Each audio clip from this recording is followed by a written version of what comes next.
of the Turkish authorities against our aircraft that was downed. This is a hostile act rather than friendly one. Our military aircraft was downed. People were killed. What was particularly outrageous is that had it been an accident, as we later heard from the Turkish authorities, because for them, they keep saying they didn't know that it was the Russian aircraft. So what would you do in these circumstances? People died. Immediately, people should contact these people and present their apologies. Instead of that, they went to the NATO, insisting that they're being bullied. They started covering itself up by NATO. And then it turned out that NATO had nothing to do with that as well. But the most important I want you to understand, I want everyone to hear that in Turkey, in Russia, everywhere. In addition to the fact that actually a tragedy occurred and people were killed, the thing that outraged us most is that we did not renounce cooperation. When I was in Antalya, I mentioned this issue, and the Turkish colleagues raised a very sensitive issue, asked for support. I'm not going to go into details right now, because that's not how I do actual business. But please, trust me, very sensitive issues, sensitive for Turkey, were raised, which are not fitting the frames of the international law. I'm referring to the decisions that were offered for Turkey. And we said, yes, we understand everything and we are ready to help you. So, regarding so-called Turkomans, I haven't heard of them. Well, I know that there are Turkmens in Turkmenistan. No one told us anything about that. But at the same time, we showed them that we were ready to cooperate on a very sensitive issues for Turkey. Wasn't it that hard to use existing cooperation channels, use military channels that were established, saying that, yes, we mentioned some parts of the border which we haven't discussed before, but there are some other parts that shouldn't be hit by us. No one told us anything. No one warned us in ahead, bearing in mind that we expressed our readiness to cooperate with Turkey on the most sensitive issues. And what was the result? Do they really think that we would shun away from there? Well, Russia is not a country like that. We increased our presence there. We amassed our combat aviation there. There were no air defense systems, actually, from Russia. But right now we have deployed S-400 systems there. We are putting in a combat position the air defense systems of Syria. We deployed Buk systems there. If Turkey was violating airspace of Syria on a regular basis, now I don't think they would be able to do that. But maybe they might try.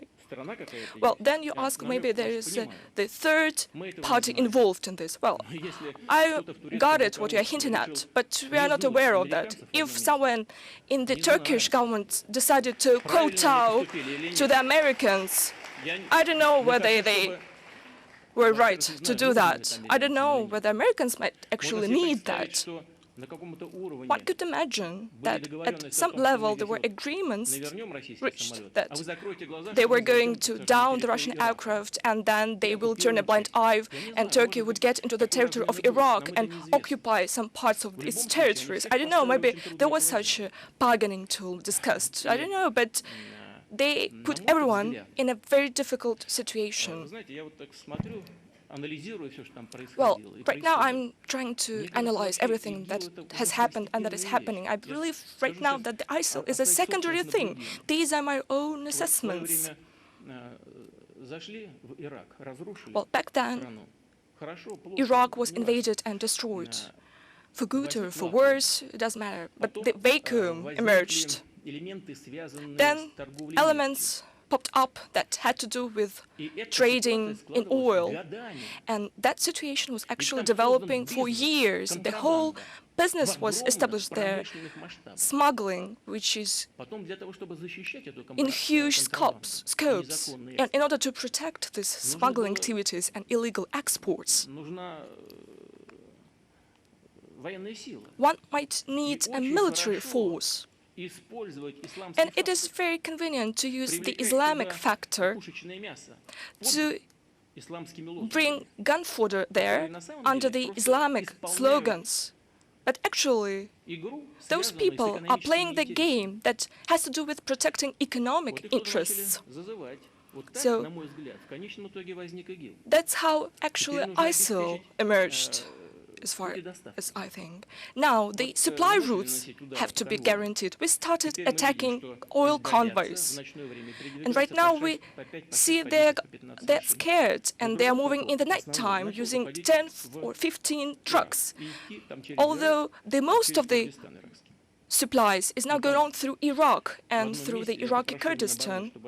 I'm asking the defense minister to demonstrate everything with their evidence. Although 11,000 oil trucks were tracked at one location, that is just horrible.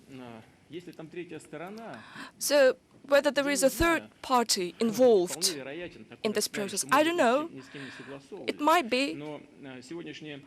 They might have not coordinated it with anyone, but right now the Turkish authorities are speaking about the Islamization of the country. I don't know whether it's good or bad, but I must admit that the Turkish current leadership decided to demonstrate to the Americans and to everyone that, yes, indeed, we are Islamizing the country, but we are civilized, modern Islamists. Well, once Reagan spoke about Samosa, he's a thug, but he's ours. Please bear that in mind.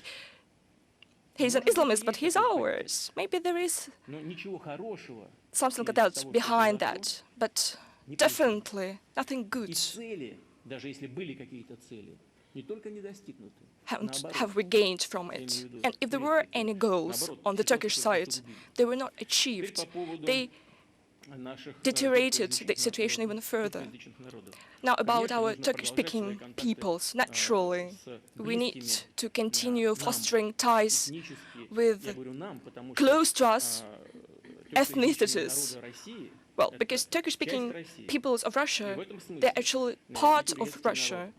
And in this sense, the Turkish people, which I classified as a friendly people in my address, together with many other peoples, have always been our friends and partners, and will continue to be like that, and we should continue having contacts with them. The practice has shown that it's very difficult to come to an agreement with the current Turkish authorities. It is almost impossible. Even when we say that, yes, we agree to that, they're making stabs in our back, due to very actually unclear reasons. That is why I do not see any prospects to recover relations with the Turkish leadership at the highest level. Whereas you could continue cooperating at the humanitarian level, although, yes, indeed, there are lots of problems, and the Turkish leadership has achieved even more than it expected. We will have to introduce restrictions in the economic sphere and many other areas. For example, it has to do with tourism. This crippling Islamization, which would raise hair on the head of the Ataturk, it is having a negative impact on us. Well, in Turkey, there are fighters who originate from the North Caucasus. And on many occasions we had mentioned, that's not how we actually treat our Turkish partners.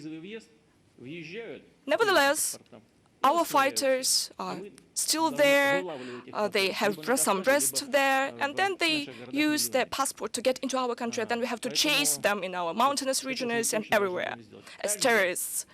That is why we would have to introduce restrictions and some other steps that would ensure and guarantee our national security.